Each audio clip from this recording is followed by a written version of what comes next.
Gravando. Olha, Mariana, você tinha me perguntado sobre um mapa que divide, né? Mostra a divisão da Europa entre a Europa Ocidental, que é a parte oeste da Europa, tudo que está aqui em laranja, vermelho, enfim, é a parte da Europa mais, digamos assim, mais desenvolvida, né? A Europa mais rica, essa é a Europa Ocidental. E aqui em verde a gente tem a Europa, a parte oriental da Europa, que é a Europa, digamos assim, menos desenvolvida, né? A parte onde tem economias menos desenvolvidas. Não quer dizer que sejam países pobres, não é isso. Mas que, tipo, não é a parte da Europa mais rica, né? Mais desenvolvida, que tem os melhores indicadores socioeconômicos. Que, no caso, a gente vai encontrar aqui na parte ocidental, onde a gente vai ter a presença de França, Alemanha, Áustria, Suíça, Itália, Reino Unido, Noruega, Suécia, Finlândia. Esses países aqui, né? Grande parte deles tem bons indicadores, até bem consideráveis indicadores socioeconômicos.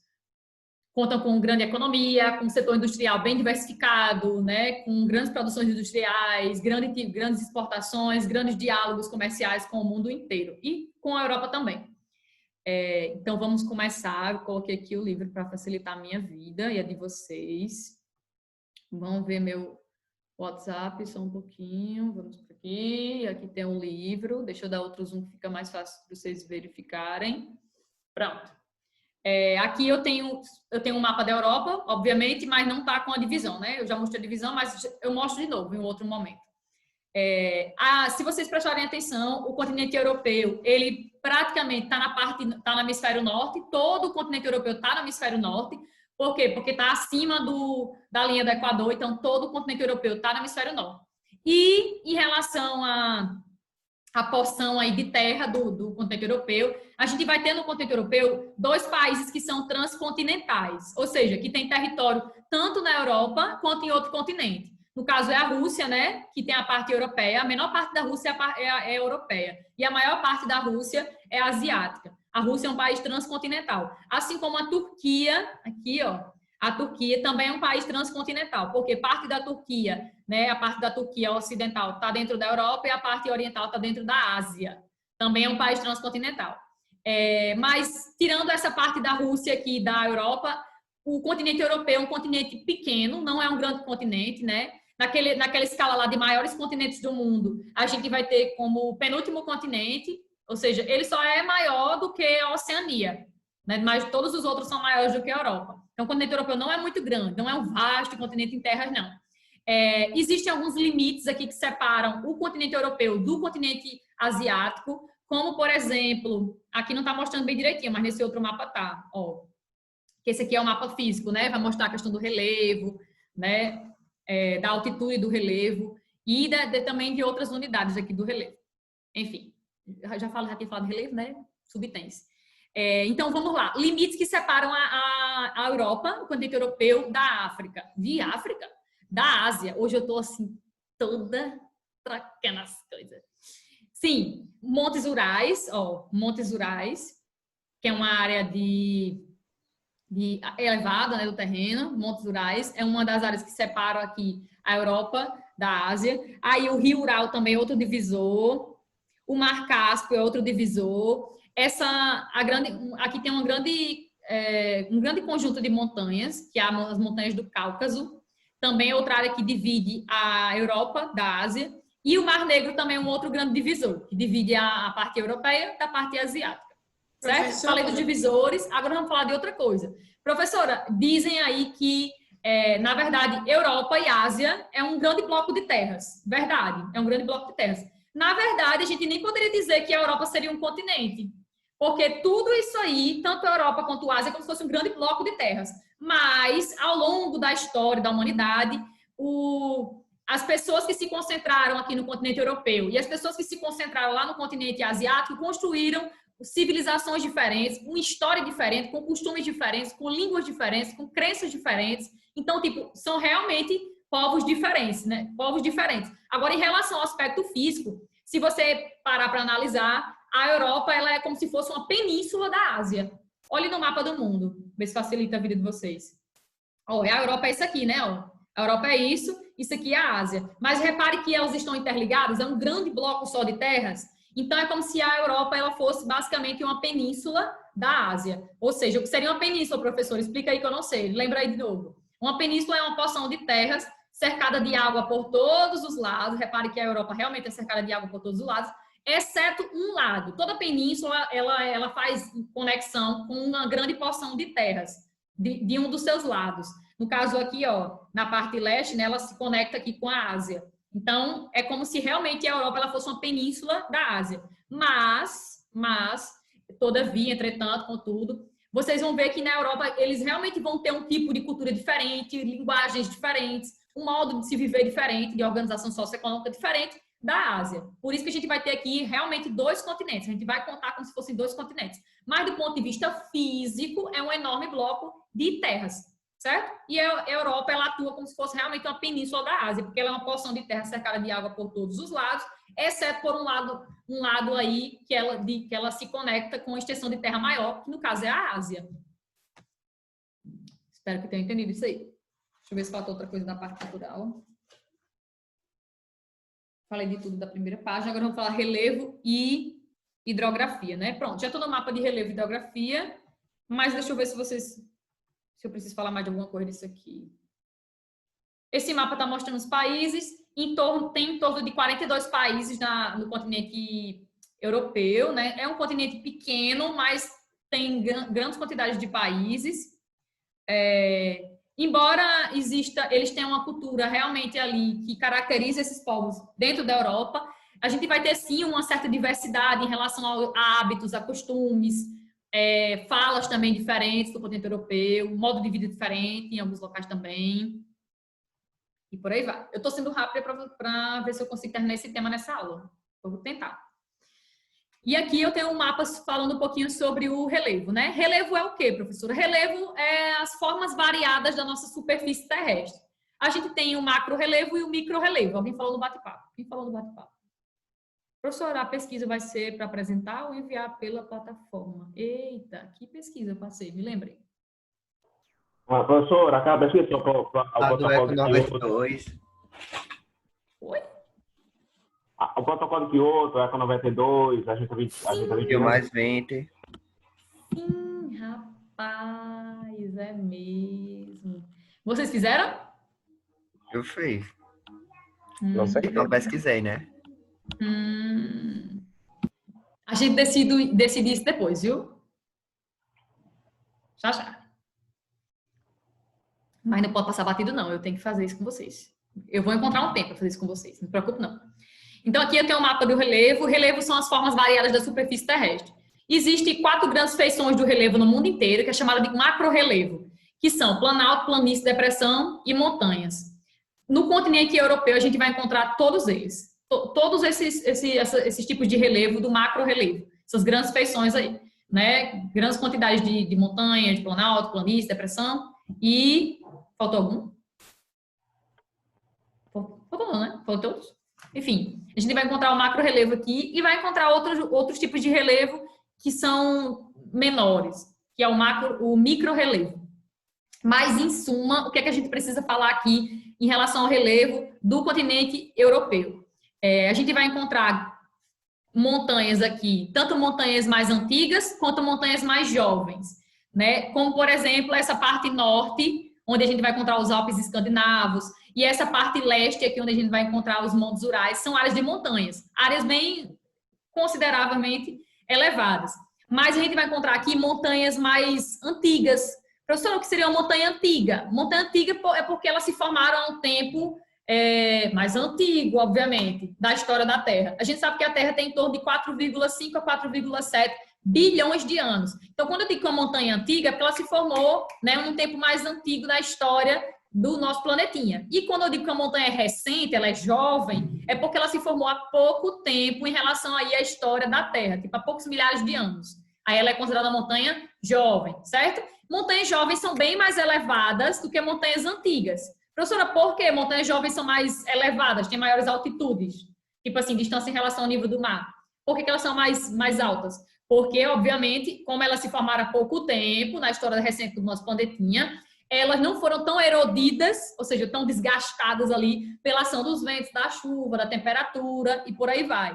Então, as montanhas jovens, elas são mais altas, certo? Do que as montanhas antigas. No caso, essas montanhas aqui do norte e do leste do continente europeu, elas são mais antigas. As altitudes aqui são inferiores a 2.500 metros, certo? Elas não são tão altas como, por exemplo, como essas montanhas aqui do sul do continente europeu, como os Alpes suíços ou os Apeninos. São montanhas aqui mais jovens, montanhas mais elevadas, montanhas aí com altitudes superiores a 2.500 metros. Então, essa parte sul vai predominar um conjunto de montanhas um pouco mais recentes, mais jovens e mais altas, e enquanto a parte norte e a parte leste do continente europeu vai predominar montanhas mais antigas, montanhas que não são tão elevadas porque foram muito desgastadas pela ação do tempo. Estão entendendo isso? Sim. Deixa eu ver se falta mais alguma coisa sobre isso. Sim, aí no livro de vocês vai dizer o seguinte, que no decorrer do tempo, né, no decorrer do processo aí de deslocamento do humano, do ser humano pelos continentes, a gente sabe que existe a teoria que o homem surgiu na África, né? E esse homem teria se deslocado rumo à Ásia e à Europa. Depois que ele saiu aí da África, ele teria se deslocado pelos continentes, tanto europeu quanto asiático. E em torno de 40 mil anos, mais ou menos, a gente vai ter grande presença de pessoas chegando na Europa, e essas pessoas elas vão começar a se concentrar em áreas de planícies, áreas mais baixas, onde tem a presença ali de rios, né, presença de água para a sua sobrevivência. De certa forma, por quê, professora? Porque geralmente nessa parte interiorana aqui, ó, tá vendo que a gente vai ver algumas planícies? Então, as primeiras grandes ocupações na Europa vão se concentrar nas proximidades de planícies. Consequentemente, porque nas áreas mais elevadas do continente, elas não permitiam a ocupação naquele momento ali que eles estavam chegando, né? Áreas muito elevadas são áreas que não tem tantos aparatos para as pessoas se localizarem. Tipo assim, não são áreas tão propícias para a ocupação humana. Então, áreas de montanhas. Geralmente, as montanhas elas serviram no decorrer desse processo de ocupação da Europa como meio que um barramento ali. As pessoas iam até aquela área e paravam. Não, peraí, aqui não é uma área muito boa para a gente se localizar. Vamos se localizar, vamos começar a se fixar ali na proximidade de rios, na área de planícies, né, áreas planas e um pouco baixas, porque é melhor para a gente sobreviver. Tem ali as condições mínimas ali. Próximas a rios a gente consegue cultivar ou então extrair ali da natureza o necessário para a gente viver, caçar, pescar, enfim. Deu para entender, né? Aí sim, outra informação sobre o relevo do continente europeu é que o continente europeu em si ele é muito recortado, né? Existem alguns, como é que eu posso dizer? Alguns detalhes bem nítidos, como por exemplo, a gente vai encontrar grandes quantidades aqui de penínsulas, de presença de arquipélagos, de mares interiores. Professor, o que é um mar interior? É um mar que não faz, como é que eu posso dizer? É um mar que não faz contato com o oceano? Não, não é isso. É um mar que faz contato com o oceano, mas com um estreitozinho que interliga ele, o mar, ao oceano. Exemplo, professora, de um mar interior. Um mar interior. O mar Mediterrâneo seria um mar interior? O que é que vocês acham? É um mar que faz contato com o oceano ou não?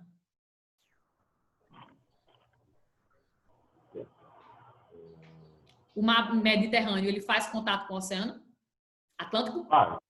Faz. Através de um estreito que tem aqui, chamado Estreito de Gibraltar, né? Ó, dá para ver aqui no mapa, Estreito de Gibraltar. Geralmente, dentro do continente europeu, a gente vai encontrar muitos mares que são interiores. Mares que fazem contato com o oceano, mas através de estreitos ou de canais, que interliga esse mar ao oceano. Também vamos encontrar grandes penínsulas. Eita, deu uma pane aqui.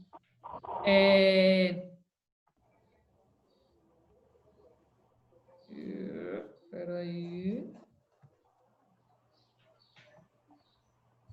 E também arquipélagos, né? Deixa eu ver o que é que falta mais. Fala sobre isso. Sim. Aí, outra coisa que a gente vai ter em grande abundância no continente europeu vai ser a presença de rios. Rios que vão servir para muitas coisas, né? Que servem desde o processo aí de chegada dos primeiros habitantes do continente europeu até hoje. Hoje em dia, esses rios são muito utilizados para quê? Para pesca, para navegação, para geração de energia também, como meio também de transporte de pessoas, de mercadorias, irrigação também para atividades agrícolas, e por aí vai. Então, tem um destaque aqui para alguns rios, né? O livro de vocês vai dar destaque a alguns rios aqui dentro da Europa, que vão ser muito importantes para mais de um país, inclusive. Importante de que ponto de vista? Porque eles vão integrar, de certa forma, um país a outro, né? O canal aí, o fluxo do rio vai interligar um país a outro. Portanto, o livro vai citar alguns importantes, né? Como, por exemplo, o Volga, na Rússia, o rio Volga, ou aqui, ó, o rio Volga, que pega território aqui na Rússia. O rio Reno, que nasce nos Alpes suíços e deságua no Mar do Norte. Rio Reno, aqui, ó, o rio Reno, nasce aqui nos Alpes suíços e vai até, ó, deságua no Mar do Norte. Aí, deixa eu ver o outro. O rio Danúbio, que passa por diversos países, desde a sua nascente na Alemanha até a sua foz no Mar Negro. Cadê o Danúbio aqui, ó, o rio Danúbio, que vai desaguar aqui no Mar Negro. E vários outros, né? Esses são os que o livro vai mencionar aí como os principais rios do continente europeu. Mas existem vários outros. É só vocês darem uma lidazinha aqui, ó, que a gente vai encontrar. A Europa é um continente muito beneficiado aqui no quesito de rios, né? Existem grandes rios aqui que são muito importantes para a sobrevivência e também para a questão do transporte, de mercadoria, pessoas. Também muito importante para a produção industrial, porque tudo que a gente produz é necessário se utilizar água. Mas também a gente tem que perceber que também são rios que foram muito explorados no decorrer da história desse continente, né? Da ocupação desse continente. Então, passem aí a página, vamos para clima e vegetação. Eu peguei minha água, mas enfim. João Vitor Santos está entrando. Espera aí que eu vou dar um zoom.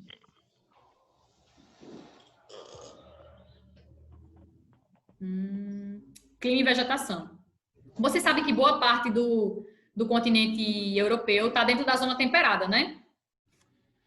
Zona temperada seria aquela zona temperada do norte, no caso, porque está no hemisfério norte, né? Eu já falei no início da aula que o continente europeu se localiza totalmente no hemisfério norte. Por quê? Porque está acima ali da linha do Equador. Então, boa parte do continente europeu vai estar localizada numa zona térmica da Terra chamada zona temperada do norte. Mas tem uma partezinha ali, o extremo norte do continente europeu, que vai estar localizada na zona polar ártica. Que no caso, alguém falou no bate-papo? Comigo. Deixa eu ver. Professora, pesquisas? Não, peraí. Meu áudio travou. Para fazer o que mesmo com a pesquisa? Mariana. Não, Mariana, não falei ainda não o que é que vai fazer com pesquisa. Peraí que eu vou dizer, já já. Relaxa. Vocês sabem fazer vídeos? Juntar vozes? Vocês sabem fazer vídeos? Editar vídeos?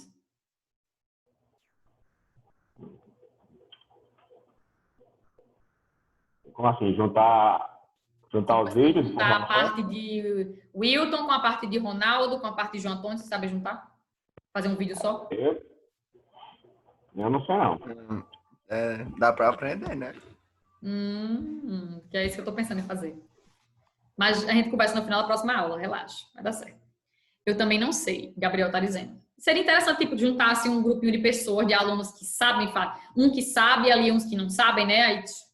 Aí junta, cada um grava, manda para aquela pessoa que sabe juntar, editar ali e manda para mim. Deve ser igual fazer um lomotif. Eu acho que não deve ser uma coisa assim de outro mundo, não, de outro universo de vocês, não, porque vocês já nasceram na era digital. Embora muitos alunos eles se recusem ao universo digital, mas vocês são da era digital. Vocês são da sociedade que já nasce com um smartphone ali. Que já nasce acessando a internet, que o menino já sabe a língua da internet todinha. Vocês são dessa geração. Então, acho que não vai ser uma coisa assim de outro mundo para vocês, não. Aprender isso. Tem alguém aqui desesperado falando no bate-papo. Deixa eu ver quem é. Matheus está dizendo que é fácil demais. É só baixar um editor e selecionar os vídeos e pronto. Olha aí, Matheus, arrasando. Felipe está dizendo, eu e Ronaldo somos peritos. Minha nossa. Sim, então eu estava falando que como o continente europeu, boa parte dele está no hemisfério norte, então boa parte dele está dentro da zona temperada do norte. Professor, a zona temperada do norte vai de onde até onde? A zona temperada do norte vai do trópico de Câncer até o círculo polar ártico. Então, aqui, ó. Tá vendo? É trópico de Câncer, não sei se vocês estão vendo aqui embaixo. no canto inferior esquerdo aqui da tela. Trópico de Câncer, estão vendo? Do Trópico de Câncer até o Círculo Polar Ártico, tá vendo essa linha aqui, ó, cortando a Europa aqui em cima? Toda essa faixa de terra aqui está dentro da zona temperada do norte. É uma zona onde a gente vai encontrar, embora esteja dentro da zona temperada do norte, a gente não vai encontrar somente o clima temperado. Isso é uma coisa que vocês precisam entender. Por quê? Porque depende aí de outras condições também, certo? O que define um clima não é só a latitude, não, né? Não vai ser só a latitude, a sua posição aí no globo, não. Outras coisas definem o clima, tipo a quantidade de chuva, a pressão atmosférica do local, a temperatura, os ventos, a umidade relativa do ar, tudo isso define o clima. Então, embora a maior parte da Europa esteja localizada realmente dentro da zona temperada do norte, a gente não vai ter só esse tipo de clima aqui, né? O livro faz até uma distinção aqui embaixo. A gente vai encontrar dentro do continente europeu clima temperado, clima mediterrâneo, clima semiárido, clima frio, clima polar e clima frio de montanha. Ou seja, a gente não vai encontrar só um tipo de clima. Embora a maior parte do continente europeu realmente esteja localizada dentro da zona temperada. O que caracteriza essa zona temperada do norte, professora? Essa zona temperada significa dizer que é uma área onde a gente vai verificar aqui a ocorrência das 4 estações do ano bem definidas. Realmente, quem está dentro da zona temperada, a gente vai vivenciar aí as 4 estações do ano bem definidas. Mas, dependendo de outros fatores, a gente vai ter aqui climas diferenciados, né? Como o próprio mapa já está mostrando isso para vocês. E repare que, como o continente europeu ele é cortado pelo Círculo Polar Ártico, aqui, ó, na parte norte dele, ó, no extremo norte dele é cortado. Então, alguns países aqui vai estar dentro da zona polar ártica. Então, se eu perguntasse, numa prova, numa questão objetiva, o continente europeu está localizado em quais zonas térmicas da Terra? 2 zonas. Zona temperada do norte e zona polar ártica. Pronto, 2 zonas. Mas ele apresenta só um tipo de clima ou só 2 tipos de clima? Não.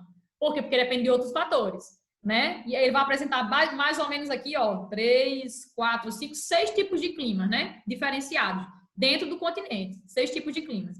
A gente vai ter a presença... A maior parte realmente, repara aqui, ó, que a maior parte do continente realmente vai estar dentro de uma área de clima temperado. O que caracteriza o clima temperado? Estações do ano bem definidas. Então, quando for verão, vai ser um verão quente. Quando for inverno, vai ser um inverno realmente de temperaturas amenas, vai nevar, vai ficar frio, né? Quando for outono, as folhas vão cair, quando for primavera, vão tudo florir. Realmente, eles vão ter lá as 4 estações do ano bem definidas, na área de clima temperado, né? Clima temperado, não estou falando de zona térmica, estou falando de clima. Então, na área de clima temperado, a gente vai ter as 4 estações do ano bem definidas, menor variação de temperatura no litoral e maior variação de temperatura no interior. Então, olha, repare uma coisa. Se você está dentro do continente europeu, dentro de uma área de clima temperado, esse verdinho aqui, ó, que o mouse está em cima agora, se você estiver dentro do continente, a variação de temperatura vai ser maior. Por quê? Porque sofre o fenômeno da continentalidade, né? É mais quente, um pouquinho mais quente dentro do continente. E no litoral, por causa da umidade relativa do ar, né? Do oceano, enfim, a variação de temperatura vai ser menor, certo? Pela ação aqui da umidade relativa do ar, principalmente nas correntes marítimas. Vai deixar aí a variação de temperatura vai ser menor. Vai ser mais úmido também, porque tá ali no litoral e tudo mais. Deu para entender, né? Tô sendo rápida que é para ver se dá tempo, mas se vocês tiverem dúvida, pode perguntar, viu? Não passo batido, não.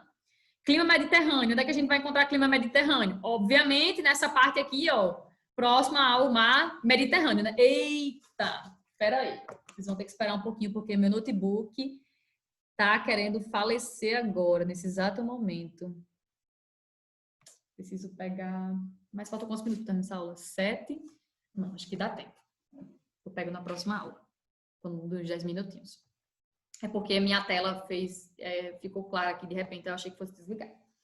Sim, então o clima mediterrâneo se localiza, obviamente, nessa parte aqui, né, próxima ao mar Mediterrâneo. Mas não é só por causa disso, não. É por causa das características desse clima, né? Por isso que ele é chamado de clima mediterrâneo.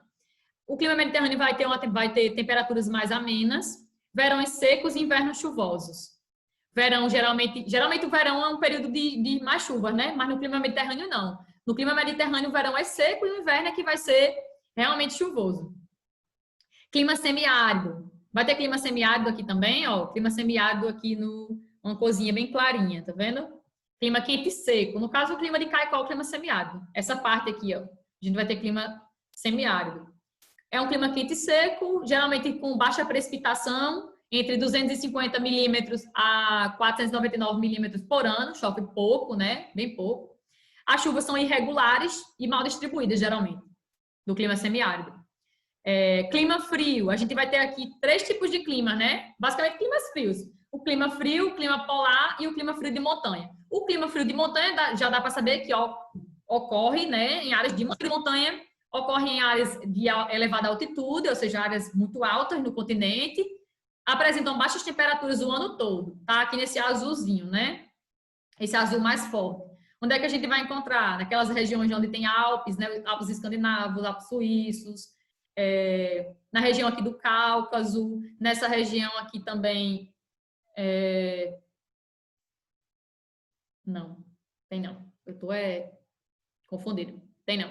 Tem nessa parte norte, um pouquinho aqui nessa parte sul e na parte sudeste, né, do continente. O clima frio se caracteriza por quê? Pelo quê? Se caracteriza por ser frio? Sim, obviamente por ser frio. Mas em que se diferencia o clima frio do clima frio polar? O que é que ele se diferencia? O clima frio apresenta baixas temperaturas, assim como o polar também, mas os invernos longos e verões curtos. Já no polar, o que é que vai dizer aqui?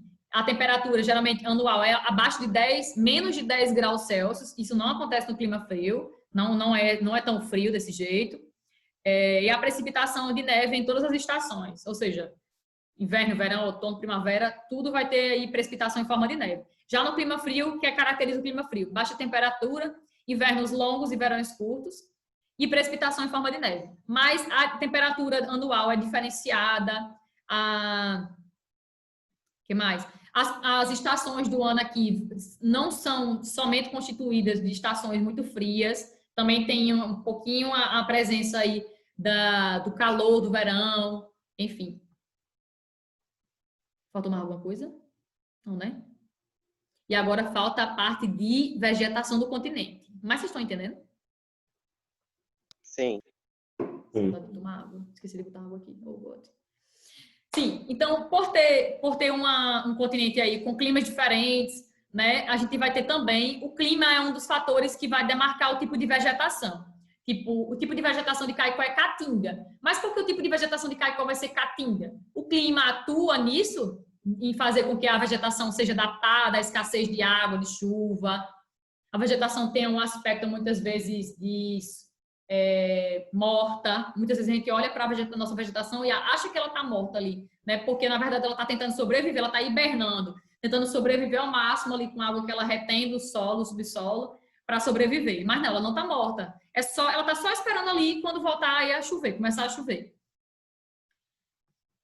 Então, sim, tem tudo a ver, né? A vegetação tem tudo a ver com o tipo do clima. O tipo do clima, ele influencia muito no tipo de vegetação.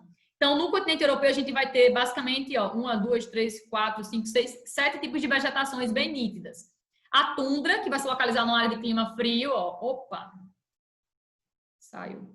Numa área de clima frio polar, deixa eu dar o zoom aqui, tundra, numa área de clima frio polar. Esse tipo de vegetação geralmente é uma vegetação rasteira, passa boa parte do ano congelada, né? Não é um tipo de vegetação, assim muito propícia para, como é que eu posso dizer, ser explorada de certa forma, porque passa boa parte do ano congelado, né? Que mais? Com altas temperaturas, com baixas temperaturas.